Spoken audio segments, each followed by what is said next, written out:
Bonjour tout le monde, j'espère que vous allez bien. On se retrouve aujourd'hui dans cette nouvelle case de calendrier de l'Avent. Aujourd'hui, je vous dis clairement que vous allez pouvoir vous foutre de moi, rigoler, me dire que je suis totalement débile, folle, et mais c'est quoi mon problème? C'est parti, on y va.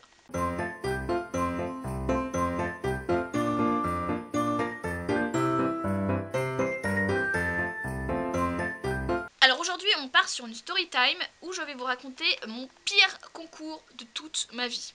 Donc déjà, je tiens à dire que oui, j'ai déjà fait des concours de CSO. Pour tout le monde qui viendrait me dire dans les commentaires, mais t'as jamais fait de concours, mais tu te fous de moi? C'est quoi ce délire?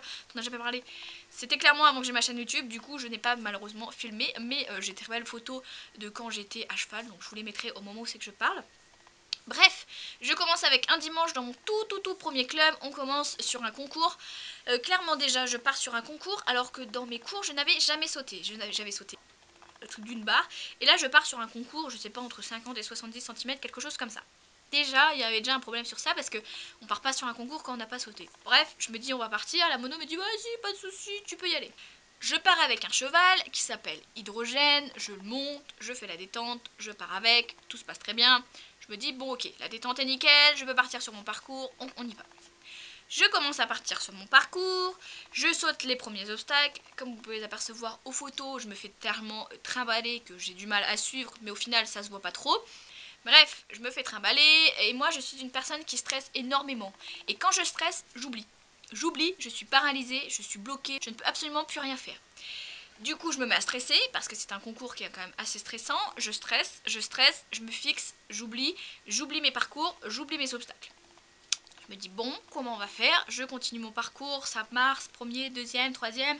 J'arrive sur le dernier, je saute le dernier, et là je ne sais pas par quel miracle, je tombe. Je m'explose. Mais encore tomber, c'est pas gênant, parce que bon, on va dire que le cheval m'a pris un peu trop la main, que j'ai tapé au niveau du cul, j'ai volé, ok. Mais c'est pas ça le plus drôle. Le plus drôle, c'est que je suis tombée sur la table où il y avait tous les trophées. Parce que dans la carrière, à côté d'un obstacle, il y avait une table avec tous les trophées, tous les flots qui allaient être remis après ma catégorie.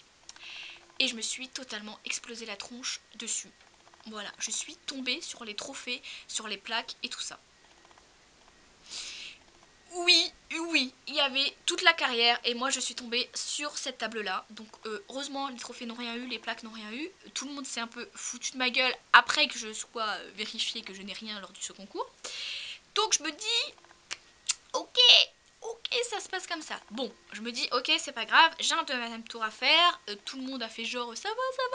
Tout le monde a ramassé la table, personne m'a vu, personne s'est foutu de ma gueule, on va dire. Donc voilà, je me dis, bon, ok. Je pars sur mon deuxième tour parce que ce n'est pas fini. Non, en plus de se péter la gueule devant tout le monde, de se taper la honte parce qu'on a pété tout et qu'on a carrément sauté sur les flots et sur les trophées, je me dis je vais quand même faire mon deuxième parcours. J'ai quand même payé, je me suis inscrit, je me suis entraîné pour, c'est parti. Je pars sur mon parcours, toujours le même parcours, sauf que c'est avec un cheval différent. Je pars, je me dis c'est cool, ça se passe bien, je me suis déjà trompée sur le parcours, je risque pas de me tromper, bref, le cheval me prend quand même la main, n'est-ce pas? La folie des concours, tu connais. Bref, je me dis, ok, c'est pas grave, essaye de te souvenir ton parcours, ne retombe pas sur les flots, sinon on est dans la merde. Sachant qu'avant, j'étais tombée sur les flots, mais c'était sur le dernier obstacle, donc j'ai pas été éliminée. Donc j'ai été classée sans faute, trop rapide, je ne sais plus, je ne sais même pas si j'ai eu quelque chose en remerciement, rien du tout. Mais je pars quand même, je me dis je vais pas me repéter la gueule dessus, ok. Je passe le truc, tout se passe très bien, et à un moment donné, je pars sur une ligne, et il y avait un auxerre. L'auxerre m'a carrément paralysée, je ne savais absolument plus comment ça se passe. Déjà, je ne savais pas sauter une barre, donc sauter 3 en hauteur, c'était même pas un auxerre, c'était un spa. 3 en hauteur montante, je me dis bon ok, bref, je le saute. Et là, je ne sais pas qui se passe, le cheval fonce sur un obstacle, moi je ne gère absolument rien, il saute le chandelier, et moi je me bouffe le chandelier. Donc clairement le cheval a sauté, moi je suis partie sur le chandelier, j'ai pété le chandelier en deux. Et franchement, j'étais à terre, je n'en pouvais plus, je venais de péter le chandelier, le cheval avait sauté le chandelier, donc vous imaginez la hauteur.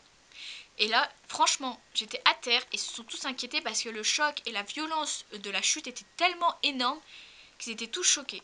Je me suis relevée, ça allait très bien, je me suis dit, bah c'est bizarre, enfin j'ai pété le chandelier, tout va très bien, j'ai même pas peur. Et là, je me suis aperçue que mon doigt avait triplé de volume parce que j'avais pété mon doigt, tout simplement. J'avais un doigt pété et un doigt foulé.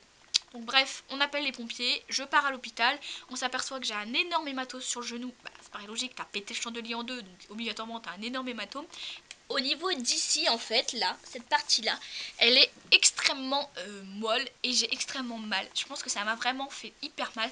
J'ai même un petit trou, je pense que ça a aplati mon os, je sais pas ce que ça a fait, mais clairement j'ai eu super mal. Je me suis quand même pété un doigt et foulé l'autre. Bah oui, sinon ce n'est pas drôle. Donc voilà, je me suis quand même fait tout ça. Bien sûr, c'était pas le dernier obstacle, donc je ne suis pas qualifiée, hein, mais en même temps, j'étais partie à l'hôpital, donc on s'en foutait clairement. Donc voilà ce qui s'est passé dans ma journée. J'ai fait 2 concours, donc au cours, je me suis ramassé la gueule, j'ai pété les flots, j'ai pété un chandelier. Vous avez le droit, vous pouvez vous foutre de ma tête en commentaire, c'est normal, c'est logique, je comprends. En tout cas, depuis ce jour-là, je me suis totalement arrêtée. Je n'ai pas fait d'autres concours. Je pense que ça m'a suffi. Hein. On va se calmer. J'en ai juste refait un après qui s'est très bien passé avec un cheval qui s'appelait Jokoso que vraiment j'ai aimé. Mais voilà, ça s'est très bien passé. J'ai fini le parcours. Il me semble même être tombé à la fin. Je crois. Enfin bref, après tout ça, je me suis dit, c'est terminé. Je ne pars plus sur les concours. Je pense que ça m'a suffi. C'est bon. Donc voilà pour cette story time. N'hésitez pas à me dire si vous aussi en commentaire vous avez eu des chutes un peu genre... mais what, qu'est-ce que tu as foutu? N'hésitez pas à me dire ça en commentaire. Ça me ferait vraiment très plaisir et surtout bien rire de voir si vous êtes tombé. Bien sûr, hein, des chutes où c'est que vous n'avez pas eu des gros accidents ou des grosses blessures ou quelque chose de grave. Hein. Vraiment des chutes qui sont rigolotes, si on peut dire ça comme ça. Donc voilà, j'espère vraiment que cette story time vous aura plu. N'hésitez pas à vous abonner à la chaîne. Moi, je vous retrouve demain pour une autre case du calendrier de l'Avent. Donc c'est parti, à demain.